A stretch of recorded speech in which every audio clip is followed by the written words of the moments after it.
welcome to the first episode of Karlene's Anime Corner, an anime podcast for the St. Johns County Public Library System. My name is Karlene, and I thought I would start out today's episode, since it's the first one, telling you a little bit more about me. I have been watching anime for a little bit over 20 years now. I joined the anime club in college, and I was an officer there for 2 of those years. I then went on to go ahead and become a librarian at St. Johns County Public Library System, and I've been working there now for about 10 years or so. 7 of those years I've spent running a teen anime club at our main branch and enjoying every minute of it. Now, other than watching anime, I do have a few other hobbies in my life because, unfortunately, you can't spend every moment of the day watching anime. I go ahead and I also do a lot of crafting. I like knitting and cross-stitching and just things I can do hands-on. I also play video games quite a bit. I have a 3DS, a Switch, and a PlayStation.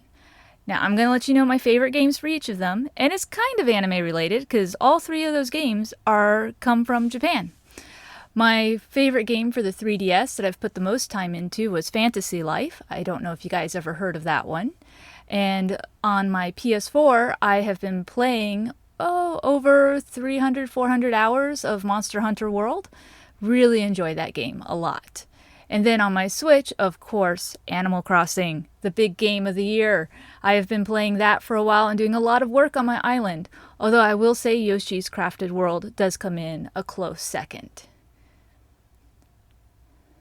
In this podcast, we will be reviewing anime movies and TV series that I've watched, and I want you guys to know that you are free to recommend anything to me, and I'll see if I can review it if you think it should be on the show. Also, we will go ahead and be sharing little bits of Japanese culture and history, just so we can have a little bit more background about the country that these shows are coming from. I always find it's fascinating to find out about different places and their stories and art and history.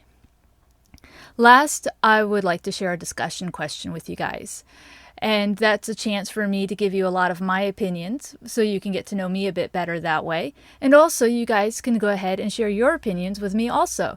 And I'll share them here on the podcast. So, feel free to write in.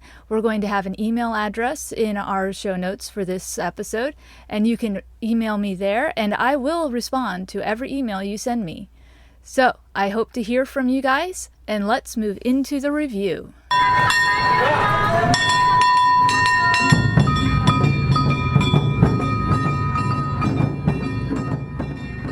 Today I am reviewing the movie Lu Over the Wall, directed by Masaki Yuasa.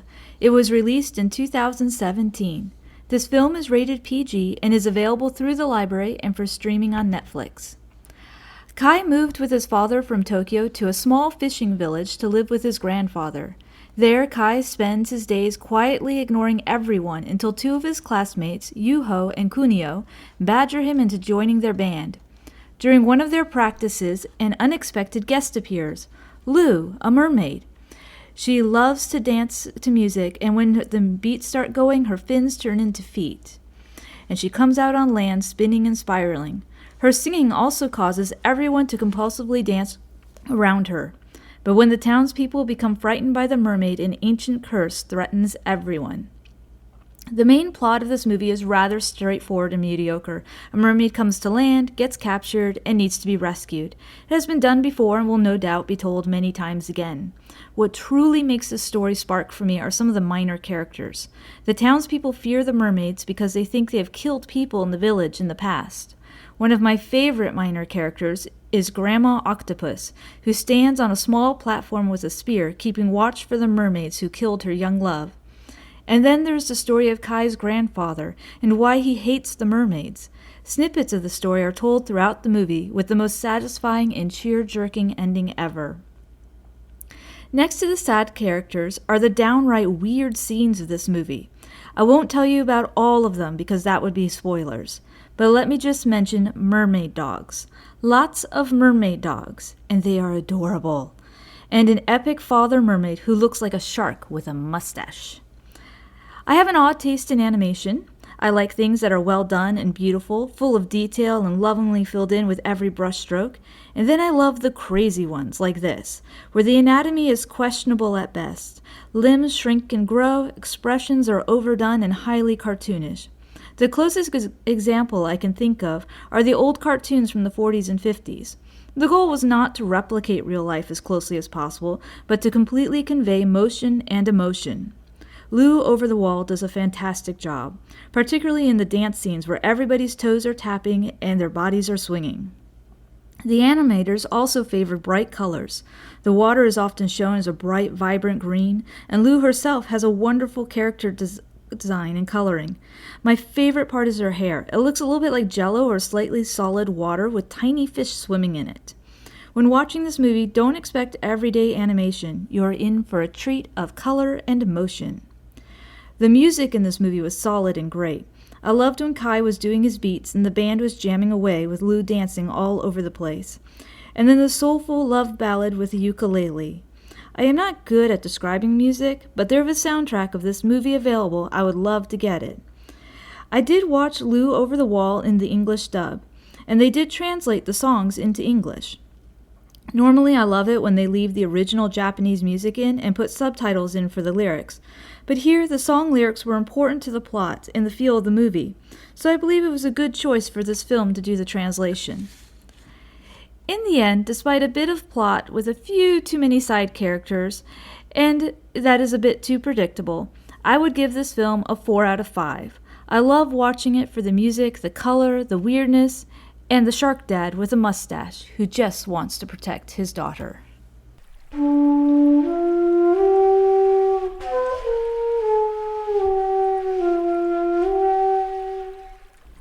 Did you know that in Japan there is a shrine that a mermaid caused to be built? One day Prince Shotoku, who lived from about 574 to 622 AD, was passing a field of rushes in Ishidira village at sunset. There a woman who was half fish and half human appeared to him and said that she had been transformed because when she was a fisherman she had taken joy in the killing of living things. She told the prince that if he built a shrine there to thousand-armed Kanan, she would be free to go to paradise.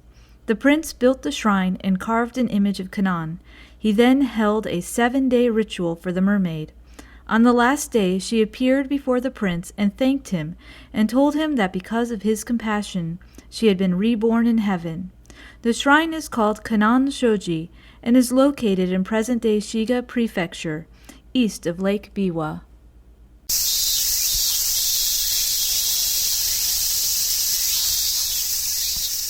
Since this is our first episode, I thought our discussion question this time should be a pretty basic one to let us get to know each other. So I decided that we would find out what our favorite anime are. Now I have to admit my favorite anime is usually whichever one I'm currently watching, but there are a few that have stuck with me over the years that I've really enjoyed and want to go back to again. One of these is One Piece. Now I have to admit, One Piece is an extremely long series, and I haven't finished it yet. I'm actually just got past episode 372 as of now.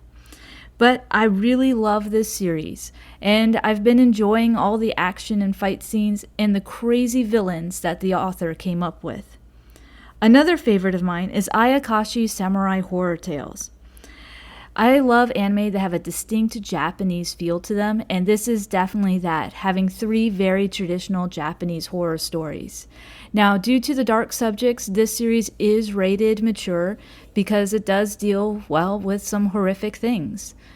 My favorite arc is the 3rd story, which is about a goblin cat that comes and haunts this one family, and a mysterious medicine seller that appears to help them out.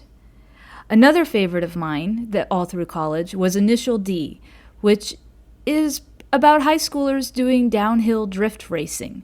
And if you don't know what drift racing is, if you've ever seen Fast and Furious Tokyo Drift, you now have a good idea of what it is. It's racing downhill in cars as fast as you can go around really tight corners.